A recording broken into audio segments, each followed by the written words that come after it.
Mis hermanos, muy buenas noches. Nuevamente aquí estoy, soy Felipe García, apóstol de la palabra, y hoy vamos también a reflexionar sobre un tema que muchos hermanos me han platicado y me han dicho que hable yo sobre este tema, que tiene que ver con la exhortación apostólica Gaudete et Exsultate, que quiere decir en español alegraos y regocijaos, que es una exhortación apostólica que el Santo Padre Francisco el año pasado, el 19 de marzo del 2018, sacó a la luz para el bien de toda la iglesia, para la reflexión de toda la iglesia. Entonces de esto vamos a platicar unos minutos en este tema. Vamos a iniciar con una revelación, diciendo todos en el nombre del Padre, del Hijo y del Espíritu Santo. Amén. Señor, danos de tu luz, de tu Espíritu Santo, para que abra mis oídos, mi corazón, abra nuestro entendimiento para escuchar tu palabra y para reflexionar en esta noche. Te lo pedimos, Señor, por tu Hijo Jesucristo, que vive y reina por los siglos de los siglos. Amén. En el nombre del Padre, del Hijo y del Espíritu Santo. Amén. Vamos a iniciar con un canto que el hermano Tarcisio, que por muchos años ha estado en este movimiento apóstol de la palabra y que nos ha regalado por inspiración de Dios y también suya, para bien de toda la iglesia. Escuchemos con atención ese canto. La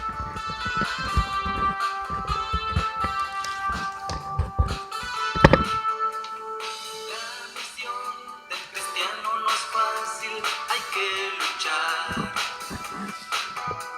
Es una lucha diaria que tienes que enfrentar. Si estás decidido a seguir a Dios, prepárate,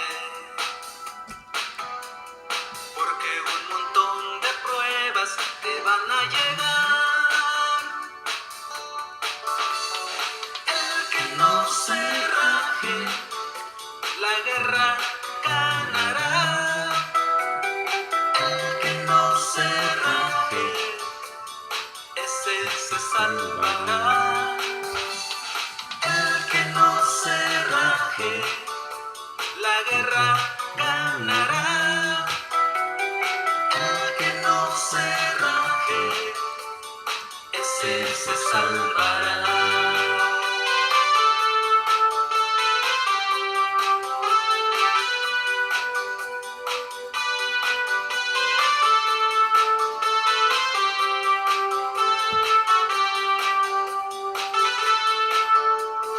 Cuando te decidas seguir a Dios de verdad, sepas que muchos amigos se alejarán de ti. Acuérdate bien lo que Jesús dijo con claridad. El que persevere hasta el fin, ese se salvará. El que no se raje, la guerra ganará. Muy bonito tema. Aquí en México la palabra rajarse quiere decir el que no se echa para atrás, el que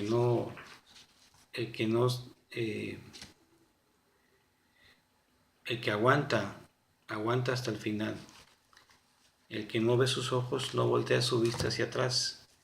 También dice el Evangelio, el que voltea sus ojos en el surco y ve hacia atrás no es apropiado o no está listo para el reino de Dios. Bueno, vamos a continuar, hermanos.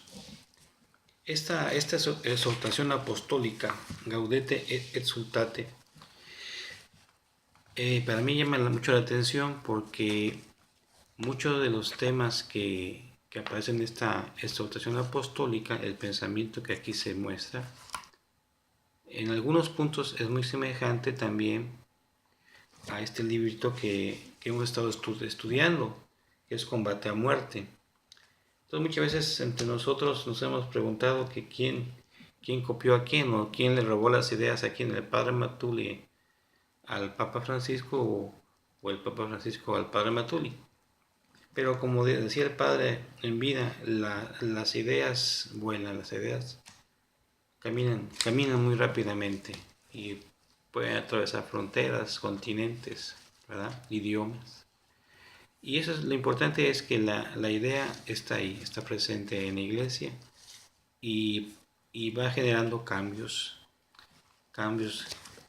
eh, o conversión, la forma de pensar, la forma de actuar de la misma iglesia, ¿verdad? Conversiones pastorales son actualmente también en la iglesia. Entonces, en el capítulo quinto, que es el que yo vamos a ir a platicar, en una parte, en el numeral 158, dice combate, vigilancia y discernimiento. Y aquí el Santo Padre nos dice que la vida cristiana es un combate permanente. Se requiere fuerza, valentía para afrontar, para luchar contra nuestras propias debilidades, pero también contra los seres espirituales, que en este caso sería el demonio y sus aliados, ¿verdad? Entonces, aquí el Santo Padre dice que esta lucha es contra nuestra propia fragilidad y las propias inclinaciones. Cada uno tenemos nuestros propios pecados, flaquezas, impurezas, vicios, ¿verdad? Todos los seres humanos. Entonces es una lucha contra nuestras propias debilidades, pero también contra los espíritus que habitan en este mundo. Y aquí yo quiero pues platicarles algo también de mi experiencia. Ya por ahí un hermano me decía, bueno, y tú en tu vida has sentido la presencia del malo, ¿no? Que te ha atacado, te ha puesto tropiezos. Y quiero platicarles hoy una experiencia en la misión.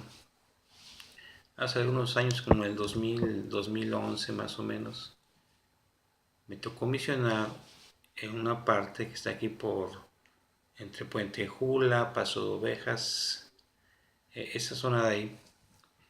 Y íbamos con más hermanos, obviamente en parejas, yo y otro varón, mi esposa y otra hermana también. Y nos tocó algunos pueblecitos de por esa zona de ahí. Lo que sí notaba yo que algunos pueblos ya totalmente no son católicos. Hay pueblos donde son 30, 40 familias de otra religión y una familia católica. Cuando hace algunos años, pues a lo mejor eran 50 y 50% de una y otra religión. ¿Qué quiere decir? Que todos sus hermanos han sido conquistados por otras ofertas religiosas o abandonados también por la pastoral de la Iglesia Católica, que los ha dejado como ovejas sin pastor, su soledad, solos, que ellos se las arreglen, sin misas, sin sacramentos, viviendo la vida del mundo. Y eso pues es una carencia que tenemos en la Iglesia Católica. Pero también hay otra situación que yo noté, que en esa zona de ahí hay muchas creencias de los brujos, de los espantos,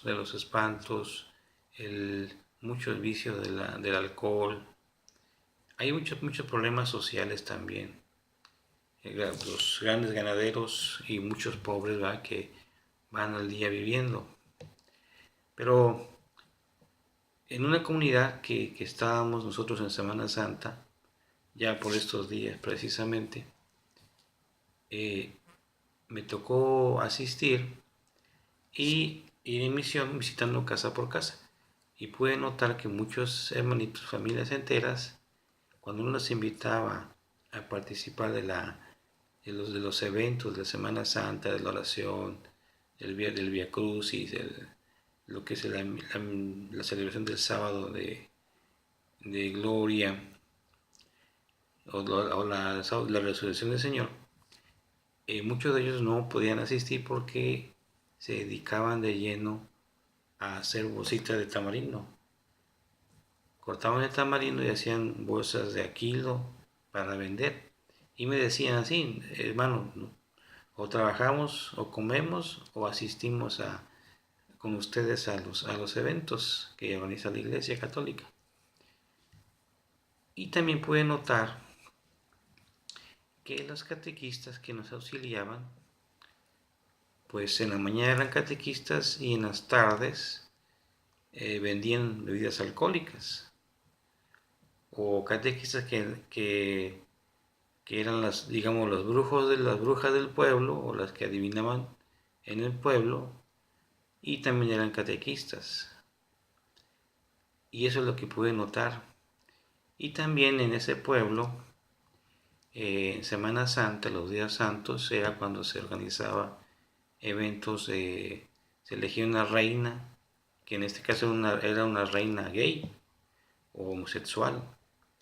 Se elegía el Viernes Santo de Via Crucis y el sábado se organizaba un gran baile, porque incluso me tocó ver pues ya todos los cartelones, la propaganda que había para todos los eventos. Era como si fuera un carnaval en lugar de Semana Santa. Entonces nos tocó visitar muchas familias y hubo rechazo y otros sí nos aceptaron. Y esa noche del Viernes Santo, ya durmiendo, ya en la madrugada, escuché que me hablaban. Y al despertar, al abrir mis ojos, pude ver la presencia, una sombra que me decía, ¿por qué me vienes a molestar aquí? Y yo al verla, pues sentí un miedo, pero también supe que quién era el malo. Y sus ojos pues eran como dos hoyos negros, de como remolinos, y una figura que pues, era una sombra que cambiaba.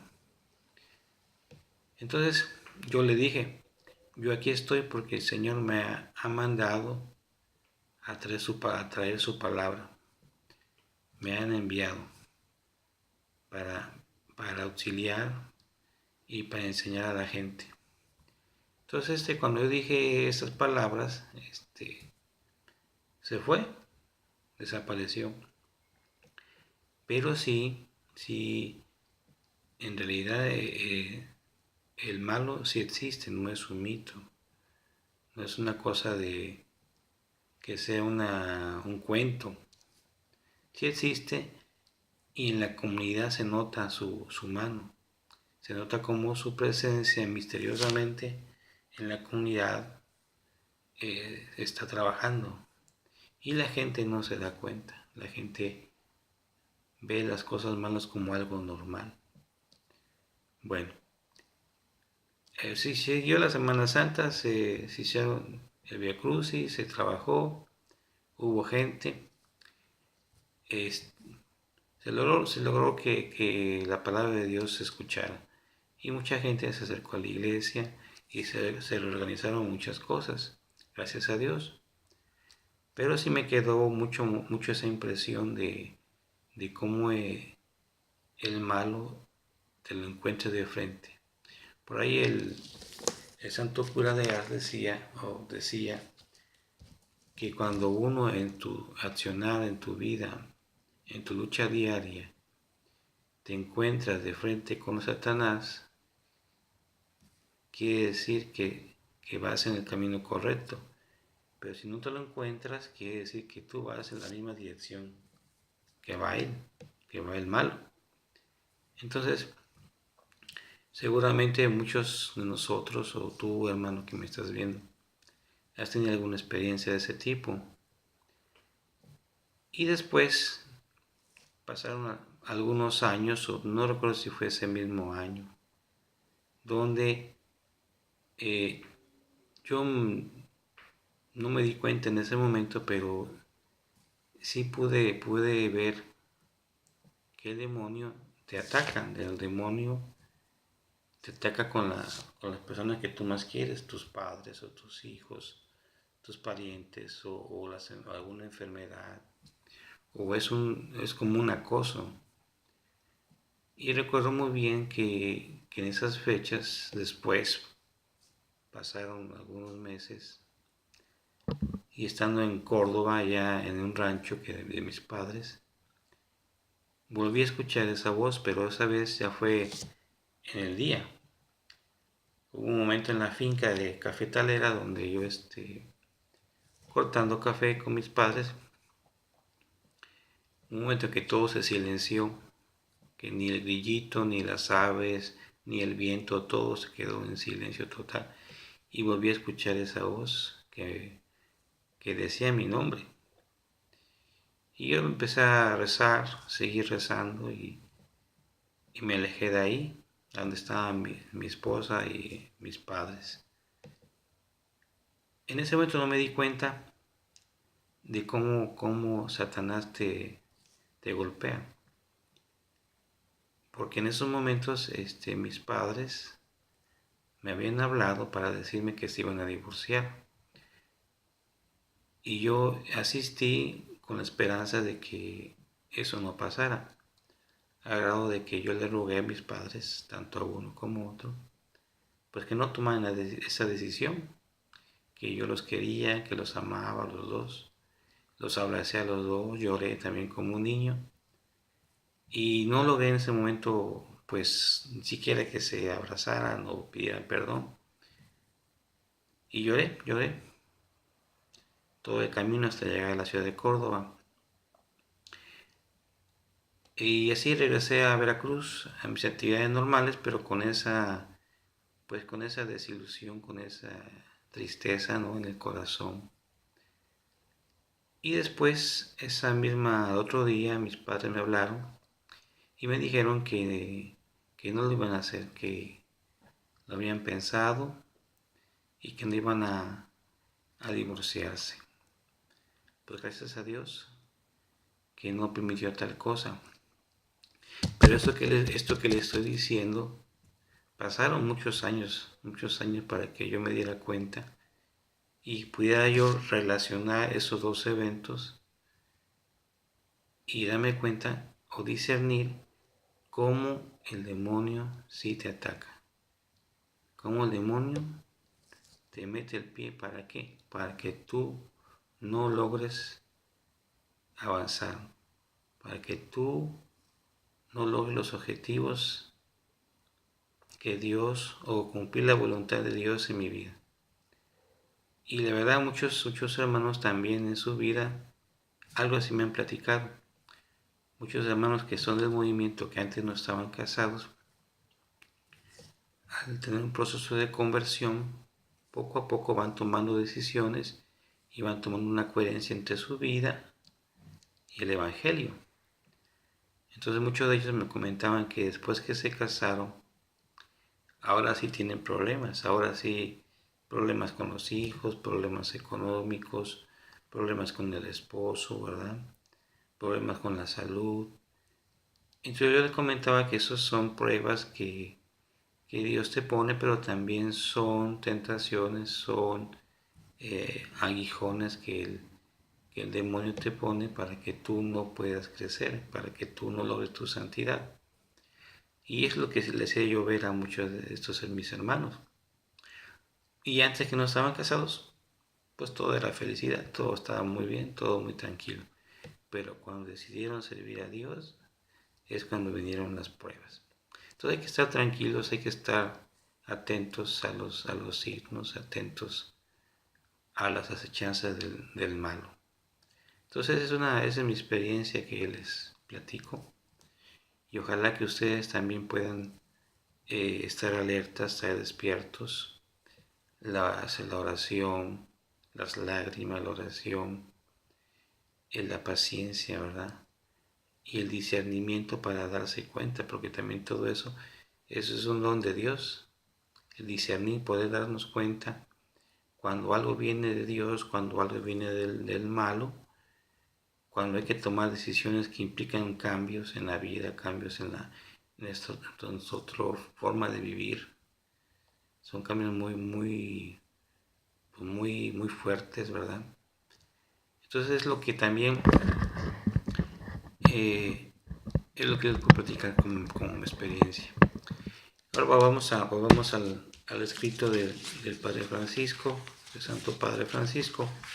Entonces también aquí se dice,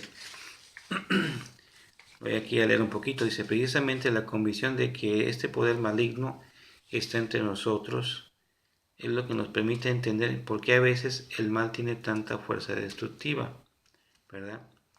Incluso en los evangelios también vemos cómo Jesús tiene un enfrentamiento con los demonios.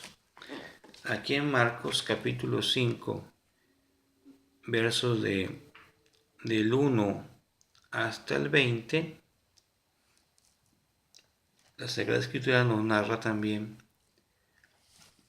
que Jesús se encontró con un endemoniado y que esta persona vivía entre las tumbas y al verlo a Jesús llegar, se tiró a sus pies y le decía así, si no te metas conmigo, Jesús, Hijo del Dios Altísimo, te ruego por Dios que no me atormentes, ¿verdad? Y Jesús le dijo, espíritu malo, sal de este hombre. Entonces, también en los evangelios encontramos también que se narra la presencia del malo y ese choque frontal entre el bien, entre la gracia, entre Jesús y el malo que está en el mundo y que también puede llegar al grado de posesionarse de las personas. Puede llegar a ese grado el poder del malo. Y aquí más adelante también Jesús expulsa a los demonios, que era una multitud, una legión, me quiere decir muchos demonios. Y este endemoniado recupera su salud espiritual y su salud también corporal. Y hay algo muy interesante. Dice que cuando Jesús subió a la barca, esta persona endemoniada que Jesús curó, se le acercó para decirle si permitía acompañarlo, ¿verdad? Pero Jesús le dice, vete a tu casa con los tuyos y cuéntale lo que el Señor ha hecho contigo y cómo ha tenido compasión de ti. Y dice que este hombre empezó a proclamar y a decir todas las bondades y cómo Dios había actuado en su vida. Eso es algo también muy interesante. El platicar de esos temas no es para exaltar la figura del malo, sino que es para exaltar que nosotros tenemos que luchar, estar despiertos, estar congruentes en nuestra vida de fe, ¿verdad? Con nuestra vida de ciudadanos, de cristianos. Por aquí también tiene otras partes muy interesantes. Dice también que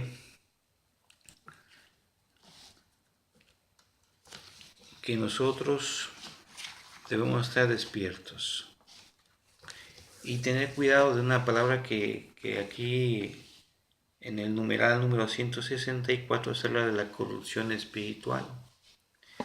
Yo en otro tema decía que podemos ser tibios, podemos pensar que acostumbrarnos a lo malo, a la maldad. En la sociedad ya todo el mundo habla de que la maldad de la muerte de tantos niños, ¿verdad? Desde antes de nacer. Hablamos de la pobreza que hay en tanto espiritual como material, ¿verdad? En tantos países de Latinoamérica. Hablamos también de cómo no hay justicia, ¿verdad? Cómo está la violencia desatada, cómo están las drogas, los vicios, están por todos lados, ¿verdad? La juventud ha caído también en la prostitución, ¿verdad? Ha caído en en lo que es una pereza totalmente, una aversión a lo que es las cosas santas, ¿verdad? A no escuchar la palabra de Dios. Y pues muy triste que como sociedad mexicana, o como iglesia también, podemos decir también mexicana, hemos fallado. ¿En qué sentido? Porque no se han enseñado los valores del reino, no se ha enseñado el evangelio.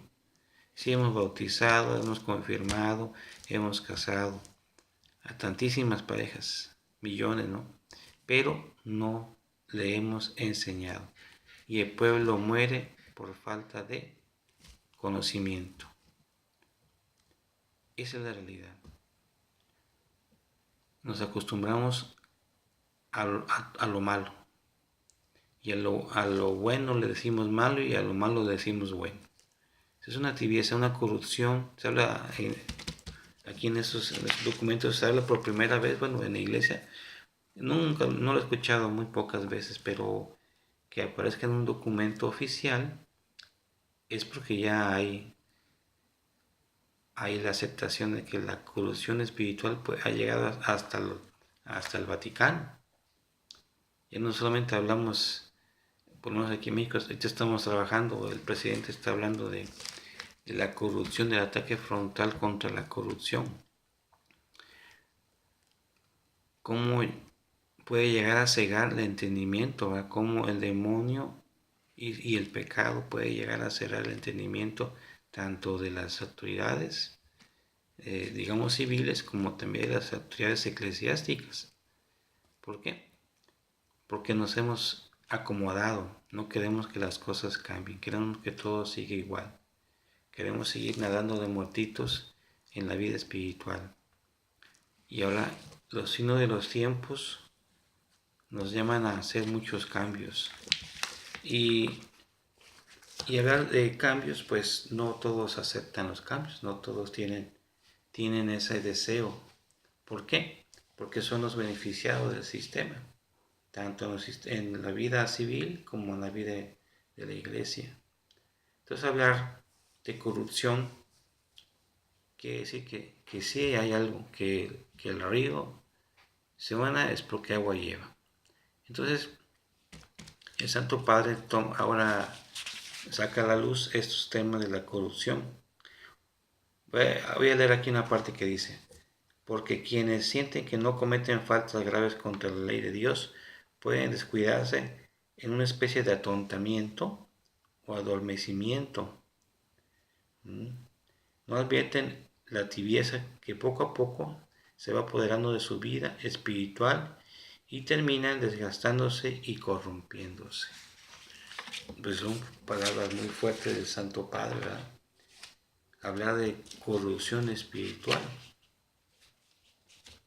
en la iglesia y en la vida de todos los cristianos. Vamos a seguir leyendo. Dice que la corrupción espiritual es el peor que la caída de un pecador, porque se trata de una ceguera cómoda y autosuficiente, donde todo termina pareciendo lícito: el engaño, la calumnia, el egoísmo. Yo hablaba también hace rato de un tema del retiro, del egoísmo, y tantas formas sutiles de autorreferencialidad. Entonces, eso es lo que el Santo Padre está pues denunciando en la iglesia, que hay un estado de corrupción espiritual. Y ante todo eso, pues, ¿qué hay que hacer? Pues pedir el discernimiento, que Dios nos dé las maneras, las formas para poder descubrir dónde está ese mal. Aquí también dice el Santo Padre: la única forma es el discernimiento, que no supone solamente una buena capacidad de razonar o un sentido común. Es también un don que hay que pedir al Espíritu Santo. Y que va acompañado, ese pedir va acompañado ¿de qué? De oración, de la reflexión, de la lectura de la palabra de Dios, y el consejo de quién, de la iglesia, ¿verdad? Del magisterio de la iglesia. Entonces actualmente el Santo Padre nos exhorta a qué? A pedir ese don del discernimiento, ¿verdad? ¿Por qué? Porque está haciendo falta en la iglesia, porque si no hay discernimiento, pues tampoco vamos a poder salir de la corrupción, tampoco vamos a ver una conversión pastoral y tampoco va a haber un cambio en la iglesia. Va a ser muy difícil. Tiene que pasar, no sé, 5 generaciones, 300, 400 años más, otros 500 años más. Entonces ahora estas ideas, esta enseñanza es urgente en la iglesia. Tenemos que discernir bien qué es lo que está pasando como iglesia. Aquí sigo leyendo más adelante, dice en el numeral 168. En otras ocasiones sucede lo contrario, porque las fuerzas del mal nos inducen a no cambiar, a dejar las cosas como están, a optar por el inmovilismo o la rigidez. Entonces impedimos que actúe el soplo del Espíritu. Fíjese que eso es algo muy interesante. Quiere decir que la misma corrupción espiritual puede hacer que nosotros quedemos inmóviles, quedemos adormecidos. Que si la iglesia necesitamos los cambios, nosotros ¿qué hacemos? Estamos inmóviles, somos piedra de tropiezo para que la iglesia pueda atender pastoralmente a los hermanos, para que la iglesia pueda evangelizar, para que la iglesia pueda enseñar, para que la iglesia pueda llegar a todas las ovejas, incluso las que ya están en otras religiones, que se han salido. ¿Por qué? Porque buscan el alimento espiritual, cosa que nosotros como iglesia hemos fallado. Entonces, ¿qué hay que hacer? Pedir discernimiento, no quedarnos inmóviles, que también, como decía el Padre Matule, también es un pecado muy grave no hacer nada. Es un pecado gravísimo, no solamente no hacer, sino quedarnos sin hacer nada. Y por ahí también decía el Padre que tenemos que lanzarnos, tenemos que luchar, tenemos que buscar, tenemos que descubrir, tenemos que buscar las formas para que podamos atender a la iglesia pastoralmente, para poder enseñar a la iglesia, para llegar a los miles y millones de católicos, para que conozcan su fundamento de la iglesia, lo que tenemos, las gracias santificantes que Cristo nos ha ganado con su sangre en la cruz. Es muy importante todo esto. Entonces, eso es lo que habla este documento en el capítulo 5, que se llama Gaudete et exultate, alegraos y regocijaos. Es muy interesante, ¿verdad? Dice aquí también que habla sobre el discernimiento espiritual, no excluye los aportes de sabidurías humanas, existenciales, psicológicas, sociológicas o morales, pero las trasciende, ni siquiera le bastan las sabias normas de la iglesia. Entonces, ¿qué quiere decir eso? Que el discernimiento, todas las ciencias ayudan también al discernimiento, las ciencias psicológicas, sociológicas, religiosas, ¿verdad? Las ciencias humanas también nos pueden ayudar a entender los signos de los tiempos. Pero, más que nada, el Espíritu Santo. Pedir al Espíritu Santo que nos regale ese entendimiento, ese discernimiento para conocer los signos de los tiempos y las necesidades de la iglesia. Bueno, dice por aquí otra parte en el 174, una condición esencial para el progreso del discernimiento es educarse en la paciencia de Dios y en sus tiempos que nunca son los nuestros, ¿verdad? Entonces, todo esto son una breve reflexión sobre este capítulo 5 de esta exhortación apostólica, alegraos y regocijaos, del Santo Padre Francisco, y que hace ya poquito más de un año salió a la luz este documento. Pues espero que estas breves reflexiones nos ayude a nosotros como como miembro de la Iglesia que Cristo fundó, la Iglesia Católica, nos ayude a discernir los tiempos, nos ayude a combatir también las acechanzas del demonio, que podamos ver dónde nos está atacando, dónde nos está tentando, y decirle también al mundo, a los hermanos, que tenemos que luchar no solamente contra nuestras propias deidades, sino también contra la corrupción espiritual que ha invadido muchos sectores de la iglesia. No todos los sectores, algunos sectores, algunos católicos, no debo decir que son todos, pero es una tendencia que está creciendo. Que Dios nos ayude a poder encontrar las soluciones, encontrar también la enseñanza necesaria para poder salir adelante como iglesia. Esta iglesia que, como está escrito en la palabra, ni los poderes del infierno podrán acabar con ella, podrán derrotarla. Podemos ser muy malos católicos, pero la iglesia no es santa por nosotros, la iglesia es santa porque su fundador, Jesucristo, nuestro Señor, es el origen de la santidad. Nosotros somos súbditos, siervos inútiles que trabajamos para el reino de Dios. Y ojalá que podamos dar un granito de arena para el engrandecimiento, para la robustez de este cuerpo que es la iglesia de Cristo, su cuerpo, y Cristo es su cabeza. Pues les doy muchas gracias por escucharme, por su atención, y que Dios me los bendiga, me los guarde, y nos vemos en la próxima ocasión. Muchas gracias y buenas noches.